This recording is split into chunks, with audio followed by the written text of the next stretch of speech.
अध्यात्म विज्ञान कोई धर्म या संप्रदाय नहीं है, ये स्पिरिचुअल साइंस है जो कुदरत के कानून पर आधारित है।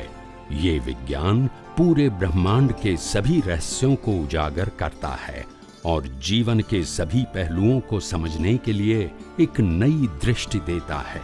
इसी को आर्ट ऑफ विजन कहते हैं, दुनिया को देखने की एक नई दृष्टि, जो अध्यात्म विज्ञानी परम पूज्य स्वामी श्री कमलेशानंद जी के निर्देशन में सनातन सत्य का अनुसंधान कर हमारे जीवन को प्रकाशित करे।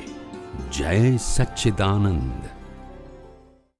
हूँ कौन छू ए न जाणवू ए मोटामा मोटी अज्ञानता छे। समझाय छे बधाने? अने आ मन वचन काया ने हूँ चलावू ए बीजी अज्ञानता।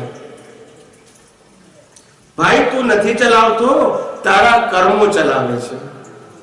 तारी पासे तो श्वास लेवानी स्वतंत्र शक्ति तो मन वचन काया चलावવાની હોય એમ તમારા મન વચન કાયા તમે ચલાવી શકતા નથી, એમ બીજાના મન વચન કાયા પણ એ ચલાવી શકતો। અને જો આટલું સાચું જ્ઞાન તમને પ્રાપ્ત થાય, એ જ્ઞાન તમને સંજોગોમાં હાજર રહે તો રાગદ્વેષ થાય, तो क्रोधमान मायलोभ थाय, कोई दोषित देखाय, बोलता नहीं तो दोषित देखाय।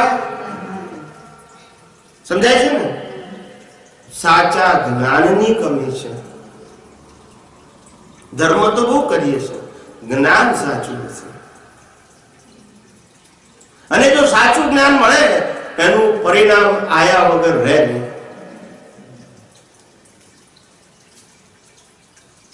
અહીંથી તમારું ઘર 1000 પગલા દૂર હોય અને તમે 100 પગલા ચાલો તો તમે તમારા ઘરથી નજીક ગયા કહેવાઓ ને, પણ તમે 100 પગલા ચાલ્યા પછી તમારે 1100 થઈ જાય તો દૂર ગયા કહેવાય ને। એટલે ચાલ્યા તો ખરા પણ ઊંધે રસ્તે। એમ આપણે મહેનત તો કરી ધર્મના માર્ગે, પણ ઊંધે રસ્તે કરી। मान्यू के हूँ साचो धर्म पालू छू, पर रस्तो हूँ तो भगवान ऊंधो रस्तो केम कहूं छू?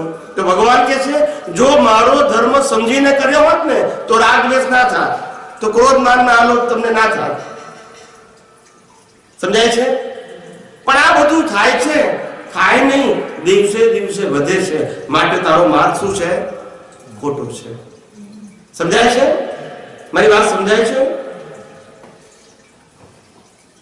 તમે લોન લીધી હોય 1 લાખ પાઉન્ડ ની અને દર મહિને 1000 પાઉન્ડ ભરતા હોય તો તમારી લોન ઘટે કે વધે? પણ વધતી હોય તો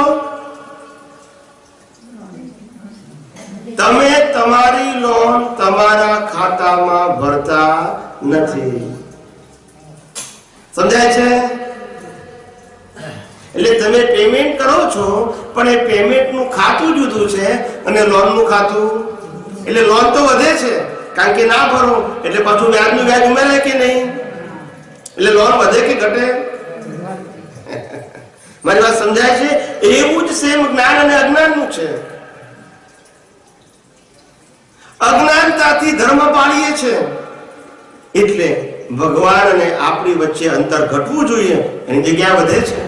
કારણ કે અજ્ઞાનથી તો પાછા રાગદ્વેષ થાય, પાછા ક્રોધમાનમાં આલોક થાય, પાછું વેર બંધાય, કર્મો બંધાય અને જન્મ મરણના ચક્કર ચાલુ રહે। પછી એ ભગવાનને ભજેલા શું કામના? જો પરિણામ ના આવે તો શું કરવાનું? હું ભગવાનને ભજું 40-50 વર્ષ તો મારું ને ભગવાન વચ્ચે અંતર ઘટવું જોઈએ ને। આ તો વધે છે, ક્રોધ વધે, માન વધે, રાગ અને દ્વેષ વધે, માટે એ સાચો રસ્તો નથી। જેનાથી આપણા ક્રોધ, માન, માયા, લોભ, રાગ, દ્વેષ ઓછા થાય, ઘટે, એ જ માર્ગ સાચો। બરાબર કે નહીં? અને એ જો ના સમજાયું તો જાણવું ત્યાં સુધી આપણામાં અજ્ઞાનતા છે। મારી વાત બધાને ગળે ઉતરે છે કે નથી ઉતરતી? કે ભરાઈ જાય છે? મારી તો સ્ટાઇલ આવી છે, હું મારું કામ જાગૃત કરવાનું છે, મારું કામ તમને એવી મુરલી ના વગાડું કે જે તમે ઊંઘી જાઓ, એ મારું કામ નથી. હું જગાડવા આવ્યો છું, ઊંઘાડવા નથી આવ્યો. સમજાય છે? મહાન પુરુષો રામકૃષ્ણ અને મહાવીર એ લોકોને જગાડવા આવ્યા છે કે ઊંઘાડવા આવ્યા છે? સમજાય છે? એ સાચું જ્ઞાન આપીને તમને જાગૃત કરવા આવ્યા છે કે તમે જાગો. અજ્ઞાનતાથી તમે ફસાયેલા છો, બંધનમાં છો, અને જ્ઞાનથી તમે મુક્તતાની અનુભૂતિ કરી શકો છો.